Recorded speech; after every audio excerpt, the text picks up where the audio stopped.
Everyone, আমি মা আর বোন 0 ডিগ্রি নামে একটা ক্যাফেতে চলে এসেছি। এই ক্যাফেটার ব্যাপারে আমার আইডিয়া ছিল না। কালকে এই রাস্তা দিয়ে যাওয়ার সময় বোন বলল এটার ব্রাঞ্চ নাকি কলকাতায় আছে আর খাবারের টেস্ট নাকি বেশ ভালো।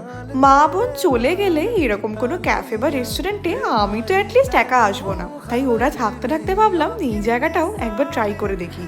মানতেই হবে এটা আমাদের বেস্ট ডিসিশন ছিল।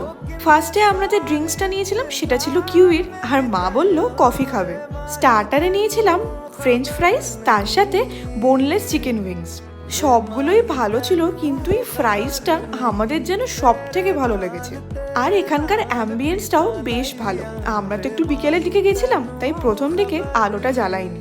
আর এখানে কিন্তু ভালো ভালো ছবিও ওঠে।